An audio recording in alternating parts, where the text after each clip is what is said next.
Once upon a time, Britain's middle class was the envy of the world. A university degree meant upward mobility. A modest income could afford a home, and families had security, dignity, and hope. But something happened. Today, that dream has all but disappeared. In fact, UK households now sit 16% behind American households in real income and 20% behind Norway. This is not just an economic story. This is the story of how a nation let its backbone collapse. Let's go back to 2008. The world was in trouble, big trouble. Banks were collapsing, stock markets were in free fall, and suddenly people around the world were losing their homes, jobs, and savings overnight. Britain wasn't spared. In fact, it was hit harder than most. Why? Because London wasn't just a capital city, it was a global financial hub. At the time, the financial sector made up 8.6% of the UK's GDP and employed over 1 million people. When the financial market crashed, the city caught pneumonia. So the UK government did what many others did. It stepped in, fast, and with a massive bailout, £141 billion was used to rescue failing banks like RBS and Lloyds. So far, so normal. Every major economy was trying to stop the financial crash. The US approved a $700 billion bailout. Germany and France rolled out stimulus packages. But here's where things start to change. Instead of using the crisis to rebuild, to invest in recovery, jobs, and public services, the UK chose austerity. Sounds technical, but here's what it really meant. Cut public spending by over £81 billion between 2010 and 2015. Reduced welfare budgets by £17 billion. Froze public sector wages for years. In theory, it sounds responsible. In practice, it froze the economy. There were no major tax cuts to put money back in people's pockets. No big infrastructure programs to create jobs. No housing support, no wage rises. And most importantly, no long-term investment in productivity. Instead of asking, how can we grow? The government asked, how can we save? Therefore, while other countries started recovering, Britain flatlined. By 2010, the dust from the financial crash had settled. The damage to everyday life was just beginning. People went back to work. Shops reopened. Headlines moved on. But real incomes never recovered. From 2008 to 2022, median real earnings in the UK grew by just 5% in total. That's less than 0.3% a year. In contrast, Germany saw 10% growth and the US saw nearly 15% in the same period.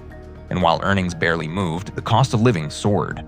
Energy bills, from £750 per year in 2008, over £2,000 per year in 2023. Food prices up by 24.1% in just 2 years between 2021 and 2023. Private rents up 50% nationally and over 65% in London since 2010. The average UK household could afford less each year, even if their pay stayed the same. Think about that: same job, same hours, same paycheck. But shrinking groceries, shrinking savings, shrinking life. And the government? It didn't step in with relief. In fact, working age benefits fell by 8.5% in real terms from 2010 to 2022. The burden shifted to the middle class, who were too rich for help, but not rich enough to survive rising costs. The British middle class is feeling this the hardest. They're not poor enough to qualify for help. They're not rich enough to escape the squeeze. More than 30% of renters now spend over 40% of their income just to keep a roof. Therefore, people can't save, can't buy homes, can't build a future. Young adults in Britain are now less likely to own a home than their parents, even with degrees. In fact, many still live with their parents deep into their 30s.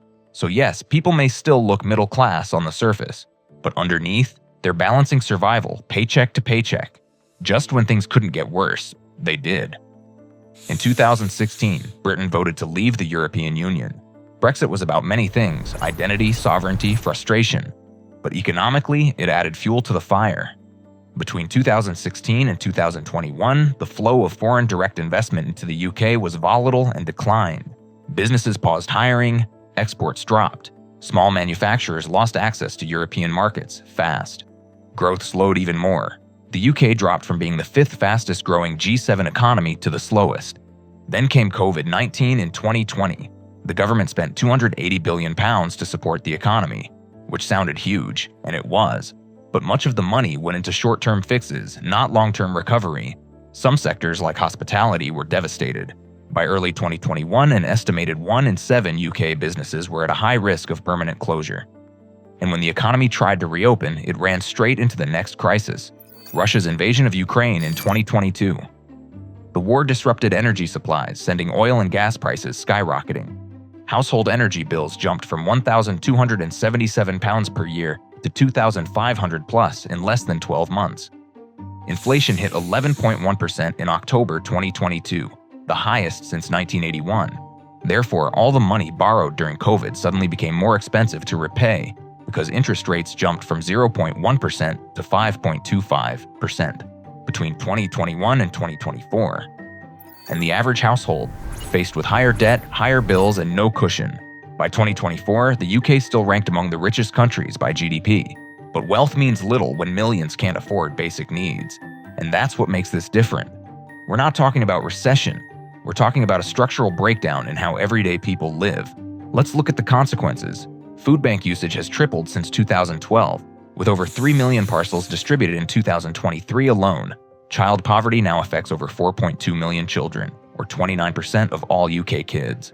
The UK has the highest rate of homelessness in the developed world per capita. Even more shocking, around 1 in 6 pensioners in the UK is now living in poverty, making it one of the highest rates in Western Europe. It's not just the young struggling, it's everyone. Britain didn't collapse overnight. It unraveled in slow motion. One policy, one crisis, one missed opportunity at a time.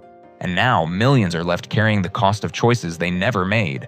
If you value honest, researched videos like this, give the video a like, and subscribe to support the work we do here.